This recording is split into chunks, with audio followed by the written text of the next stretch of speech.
Hello everybody, welcome back to the KotLC Fanbase. My name is Austin, and in today's video, we are going to be going over some KotLC theories with KotLC Unraveled coming out within less than a month. We are so close, super exciting. We're definitely in that season where we're going to be going over some KotLC theories. I did a community post, and I got a bunch of cool responses that I'm going to go over in this video. So make sure you drop a like down below if you guys are excited for KotLC Unraveled. Comment down below some of your theories for our next theory video. I'd love to read all your theories about KotLC Unraveled, and also subscribe down below. And thank you guys for 20,000 subscribers. That is super cool. Without further ado, let's jump straight into the first theory. This first theory is by Paul, and this person has to say, honestly, I think from what we see in book 9 when Sophie asked Keefe for details about his time in the Forbidden Cities, and he says, "One day, Foster, I will tell you about my adventures in human land." I think he got a little nervous because it seems like he's totally hiding something, and I think he discovers who Sophie's father is and doesn't want to tell her because she'll freak out. I also think the cloak guy is a never-seen spy. Roy, perhaps. Since he hasn't been around in books for a while, I think he might have been off watching what Keefe was doing. Also, I think he will meet some humans that try to mug him or take advantage of him. He will see how the human world is at its worst. I'm wondering how he managed to evade the security cameras. All of the cameras.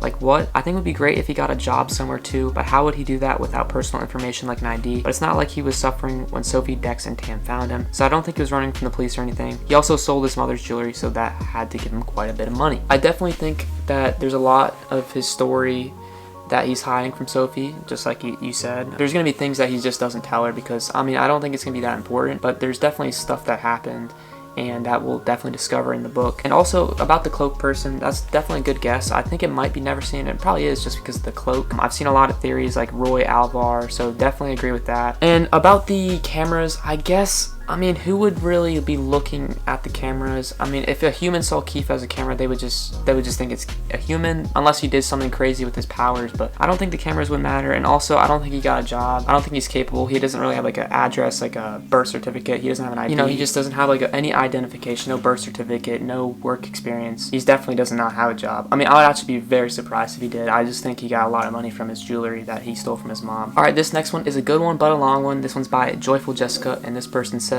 guys, I have a really good theory. I think a human president is Sophie's dad. Number 1, Mr. Forkle acts like both her parents' identities are world-changing and huge. With Orlai, it definitely was. So if the same applies here, if a human was Sophie's dad, that would mean a human knows about the elven world, which goes against everything the council and the world stands for. It would cause a huge drama. Even worse is the fact that if this is true, it would mean that humans know how corrupt their ways were and did nothing to stop it. Talk about world-changing revelation. Number 2, Mr. Forkle has always hinted that the Moonlark's purpose is to solve the problems with the humans. He put her to live with humans for just that reason, and if Sophie was part of human, it would give the elves yet another new perspective on humans. Number 3, Sophie has brown eyes. Shannon has so little coincidences in her series, so many things are planned since the very beginning and a few things remain a mystery, so there's a good chance Shannon was leading up to this with the brown-eyed thing. I have a feeling it's not just about Auricorn DNA. Number 4, everything about Sophie is different. She's different from humans and different from elves. I know she was experimented on and stuff, but being part human could also explain the differences from her and others, as there hasn't ever been a human and elf mix before to compare to. Number 5, perhaps Elysian is also half elf, half human. Maybe her role is to be a bridge between humans and elves or something, and now she's passing the job down to Sophie because she knows Sophie with the loud bridge that everything between humans and elves instead of just quietly keeping peace. That changes everything between humans and elves instead of just quietly keeping peace. Number 6, maybe the huge thing Keefe discovers in book 9.5 when he is in the human world is Sophie's dad,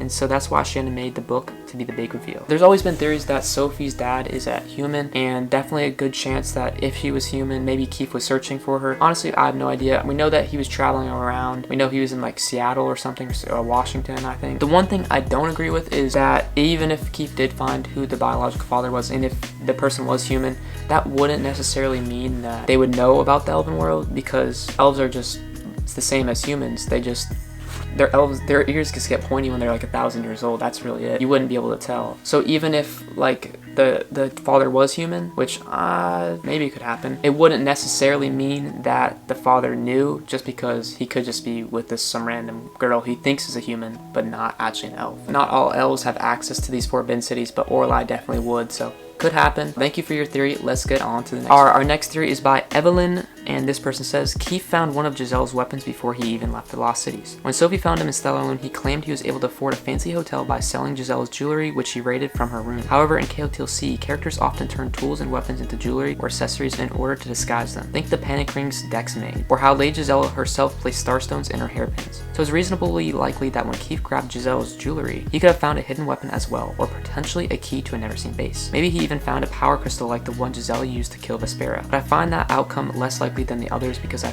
doubt Gisela would leave something that powerful just lying around. I definitely agree with that. Lady Gisela is very planned and very methodical, always thinking, 3 steps ahead of you. Keefe made a really impulsive decision to leave. You make a good point about the weapons, and he definitely on purposely raided Lady Gisela's stuff, and we knew she had random stuff around.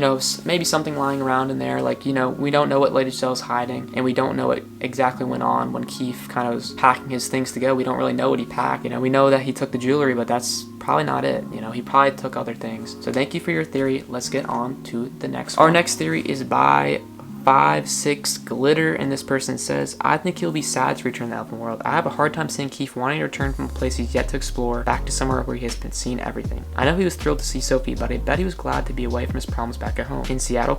I bet he would feel significantly safer from accidentally reading someone as talentless. Also, having lived near Seattle, I bet Keefe will experience what it means to be mugged or on the run from the cops because he doesn't know what it is or isn't acceptable in human city, in human culture fully. I think that there's definitely going to be sadness and happiness, right? He definitely missed Sophie and definitely missed his friends, and obviously there's a lot of pain in the Elven world, but I think he still was excited to go back, but also probably pretty sad about, because he said he made friends, and obviously he was living a lavish life in that hotel, but that life probably couldn't have gone forever. He only had a certain amount of money, and he definitely doesn't know the rules, so he was going to get into trouble at some point, and maybe he even did, like you said. It was probably a bittersweet moment, but I think more on the sweet side. Thank you for that idea. I think that was really cool. I never really thought of him being sad to return to Elven world, but I guess it was probably pretty tough for him to do it. But even though there's a lot of good things in the Elven world that he probably really likes, such as Sophie. Alright, this last one is by Audrey, and this person says, I think Keefe is going to find Sophie's father and do something to detain/kill him.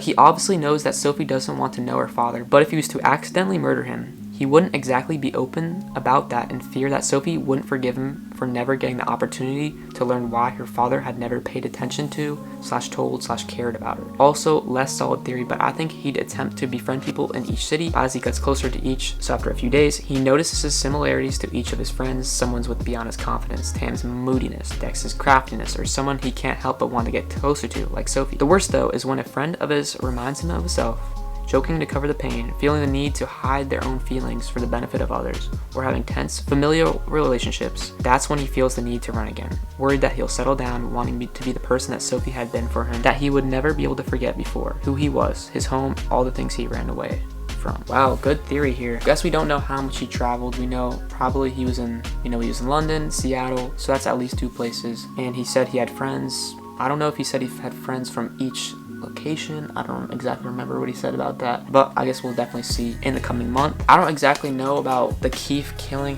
Sophie's father. I don't know, that just doesn't make much sense to me, but I think it's an interesting idea to think about, though. That's why I wanted to include it in this video. I just don't know why Keefe would go and kill someone, especially because he's an elf and he would have that guilt for the rest of his life. Not just how Sophie thinks of him, but also how he thinks of himself. Thank you for everyone for submitting your theories. Definitely really fun to read, and just getting more excited about this new book is going to be super cool as the coming weeks come. We've seen so many teasers, so we are super close, guys. Make sure to drop a like. Let's try and get to 150 likes on this video, so make sure to drop a like down below. Also, comment down below what are your theories about the KotLC Unraveled new book coming out in Keefe's perspective. Let me know down below. I'd love to read your guys' theories. Also, subscribe down below. Definitely means a lot for you guys to subscribe to the channel. But that will be it for me today. Thank you guys so much for watching. This was Austin from the KotLC Fanbase. I'll see you guys next time. Have a great rest of your day, and peace.